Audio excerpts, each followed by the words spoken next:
چاہتے ہو تمہارے گھر سے غربت بھاگ جائے؟ چاہتے ہو تمہارے گھر سے فقر دوڑ جائے؟ اس نے کہا جی چاہتا ہوں۔ فرمایا پھر عمر کے دروازے پہ آنے کی ضرورت نہیں ہے۔ وہ ایک نوجوان تھا مدینہ کا رہنے والا،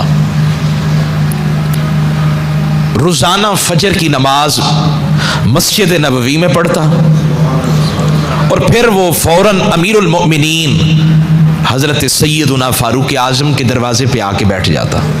حضرت عمر جب باہر آئے دروازے سے تو دیکھا نوجوان بیٹھا ہے۔ وہ بھائی کیسے آنا ہوگا؟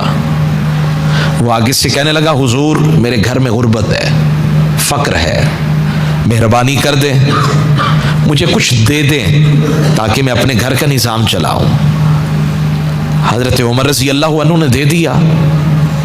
اگلا دن پھر جب فجر کی نماز پڑھ کر گھر میں گئے، جب واپس آئے تو رعا عمر مجیئہ لاجل الطلب، پھر دیکھا وہ پھر دروازے پہ بیٹھا ہے۔ بعض لوگوں کو لت پڑ جاتی ہے نا، مانگنے کی بھی ایک چس ہے۔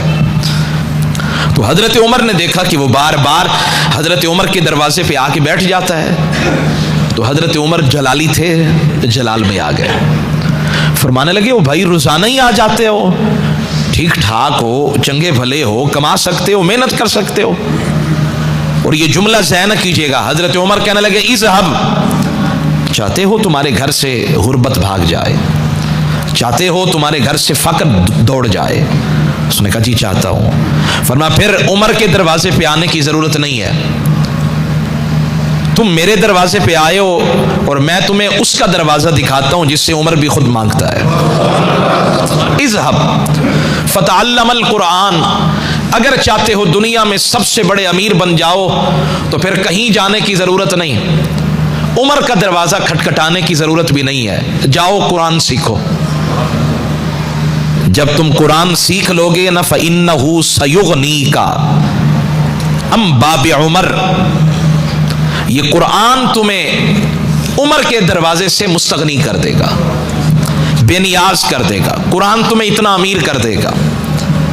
میں نے کہا یہ تو کہتے ہیں قرآن تو دیتا ہی کچھ نہیں ہے، اور حضرت عمر کہتے ہیں قرآن تو اتنا دیتا ہے کہ سنبھالا ہی نہیں جاتا، قرآن اتنا دیتا ہے کہ جھولی تنگ پڑ جاتی ہے۔ نوجوان تھا، مانگنے والا تھا، لیکن عمر کی زبان سے جو سنا تو دل میں اتر گئی بات، لہجہ عمر تھا نا تو بات دل میں اتر گئی۔ فغاب زمانن، کبھی کبھی کسی کی عادت بھی پڑ جاتی ہے، گھر میں ایک بکری بندھی ہو نا تو ایک دن اگر وہ نظر نہ آئے تو بندہ کہتا ہے یہ روزانہ تو یہاں ہوتی ہے بکری، اب کیوں نظر نہیں آئی؟ عادت پڑ جاتی ہے، ماں باپ کی عادت پڑ جاتی ہے، کسی اور کی عادت پڑ جاتی ہے، اور پھر وہ عادت جو ہے نا انسان کے مزاج کا حصہ بن جاتی ہے۔ وہ نوجوان روزانہ آیا کرتا تھا حضرت عمر کے دروازے پہ، حضرت عمر کو بھی ایک عادت پڑ گئی اس کے چہرے کو دیکھنے کی، تو فغاب زمانن، اب وہ جب بھی دروازہ کھولیں تو نظریں اس کو ڈھونڈیں، بھیجا بھی خود ہے، اب تلاش بھی خود کر رہے ہیں۔ تو ایک دن وہ اپنے جذبات پہ قابو نہ رکھ سکے، عمر جیسا جوان فسأل عنہ، پوچھنے لگے جی وہ نوجوان کہاں ہے، پوچھنے لگے وہ نوجوان کہاں ہے۔ فدل علیہ، لوگوں نے بتایا جی پتہ نہیں اس سے کیا ہو گیا ہے، پہلے تو در در کا دروازہ کھٹکھٹاتا تھا، اب تو پتہ نہیں اس سے کیا ہو گیا ہے، کوئی ایسا اس پہ جنون طاری ہوا ہے، قد اعتزل الناس، لوگوں سے کٹ گیا ہے، اب تو اکیلا بیٹھ کر اللہ اللہ کرتا ہے، ذکر کرتا ہے۔ حضرت عمر نے کہا چلو اس کی یاد بڑی تڑپا رہی ہے، مجھے بھی لے چلو اس کی طرف۔ حضرت عمر نے کہا مجھے لے چلو اس کی طرف۔ امیر المؤمنین عمر بن خطاب جا رہے ہیں ملاقات کے لیے، اور جب گئے تو جا کر دیکھا کہ وہ قرآن کی تلاوت کیے جا رہا ہے۔ حضرت عمر کہنے لگے ما شغلک عنا، یار تو دروازے پہ آیا کرتا تھا، دل لگی کی باتیں کرتا تھا، تجھے دیکھتے تھے تو بڑا سکون ملتا تھا، اب تو آتا ہی نہیں ہے، ملاقات کے لیے نہیں آتا، کیا وجہ ہے؟ کون سی چیز نے تمہیں ہماری طرف آنے سے روک دیا؟ پتہ ہے اس نوجوان نے کہا کیا ہے؟ اس نے کہا حضور مجھے اب آپ کے دروازے پہ آنے کی ضرورت ہی نہیں ہے، مجھے آپ کے دروازے پہ آنے کی ضرورت ہی نہیں ہے۔ کیوں؟ عمر پوچھنے لگے کیوں؟ کہنے لگا فإنی اقرأ القرآن، اس سے جو باتیں کرتا ہوں، اب کسی اور کی باتوں کی گنجائش رہی نہیں، جب بھی کسی سے ملاقات کو دل چاہتا ہے تو قرآن سے ملاقات کر لیتا ہوں، گفتگو کر لیتا ہوں۔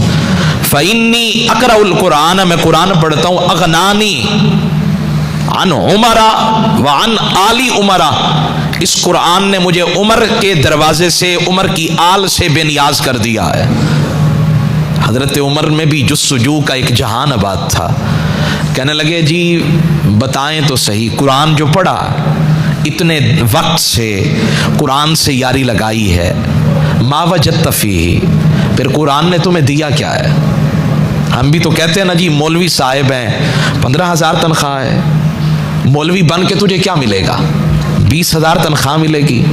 وہ دیکھ فلانا بینک کے اندر لگا ہے، اس کی 1 لاکھ روپیہ تنخواہ ہے۔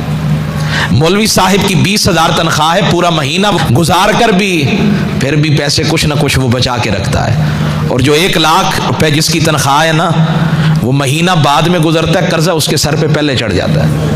یہ قرآن کی برکت ہے، یہ مولوی صاحب کی برکت، یہ قرآن کی برکت ہے نا جی۔ تو وہ کہنے لگا جی حضور اور کیا ہے؟ قرآن آپ پوچھ رہے ہیں قرآن نے مجھے دیا کیا ہے، میں نے قرآن میں پایا کیا ہے؟ تو آئیں پھر اے عمر سنیں، وجدت فی، میں نے قرآن کے اندر پڑھا، پڑھتے پڑھتے ایک آیت آئی، وفی السماء رزقکم وما توعدون، میرا رب فرماتا ہے تمہارا رزق تو آسمانوں میں ہے، رزقی فی السماء، میرا رزق آسمانوں میں تھا، وانا اطلبہ فی الارض، اور میں زمین پہ ڈھونڈ رہا تھا، میرا رزق تو آسمانوں میں تھا۔ تو اے عمر مجھے بات سمجھ آ گئی کہ جو قرآن پڑھتا ہے پھر اللہ کائنات کی ہر چیز سے اسے بے نیاز کر دیتا ہے۔